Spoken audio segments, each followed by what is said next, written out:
Հացթուխը դանդաղ լավաշը մի թևից գցում է մյուսին, հետո իջեցնում թոնիր, իսկ այդ ընթացքում լավաշի անուշաբույր հոտը տարածվում է ամենուր։ Լավաշի ծանոթ եւ անծանոթ կողմերը, 20 յուրօրինակ պատմություն ու անուն։ Հայաստանի պատմության թանգարանում բացվել է լավաշի դիմանկարներ հայկական հացը ֆոտոպատմություններում խորագրով ժամանակավոր ցուցադրություն։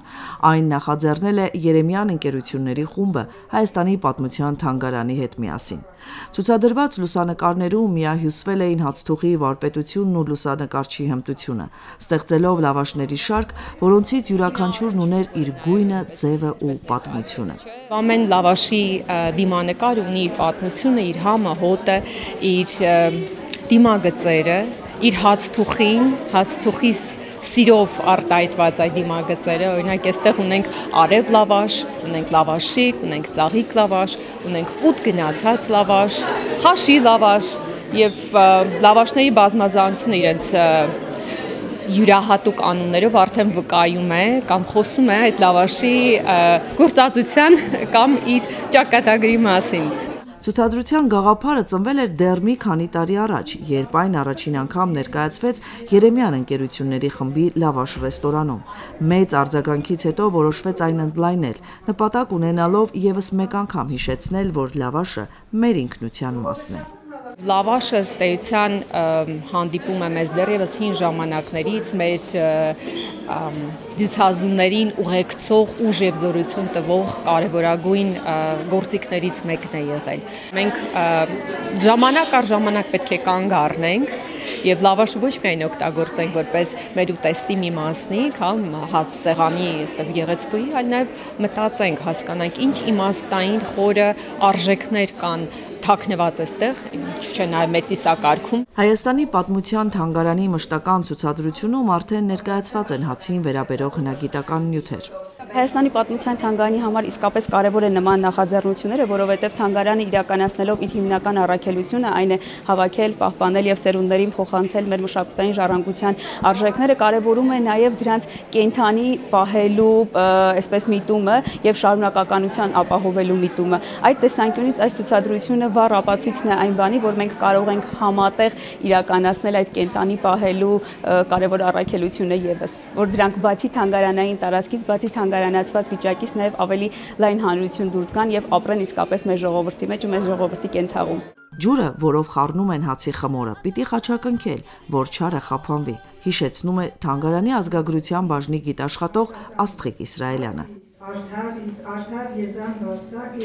Ցուցահանդեսին աղ ու հացի դերը հայկական մշակույթում խորագրով բանախոսության միջոցով Աստղիկ Իսրայելյանը ներկաներին հետաքրքիր տեղեկություններ է փոխանցում հացի, լավաշի ու հայկական սովորույթների մասին։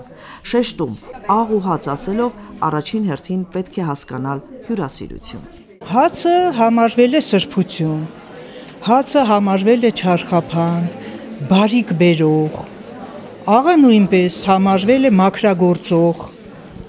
նորից չարխափան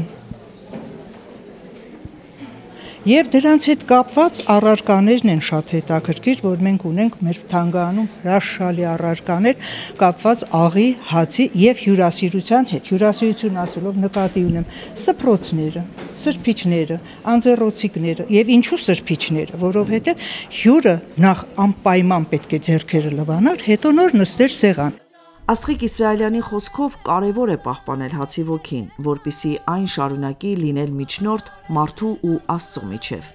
Երբ առաջի հացը կպցնում են թոնրի կողին, որ թխվի, ասում են. «Թազախաց, խացի հրեշտակներ, դուք օգնական եղեք, չարը բարին դարձրեք»։ Երբ հացը թոնրի մեջ արդեն տժտժում է, հացթուխն ասում է. «Խեր, հացին էժանություն, մահին թանկություն, իմ հորն ու մորն արքայություն»։ Ցուցադրությունն ամբողջացրեց ակունք ազգագրական համույթի երգն ու երաժշտությունը, նվիրված հացին, լավաշին ու հայ ժողովրդական ծիսական ավանդույթներին։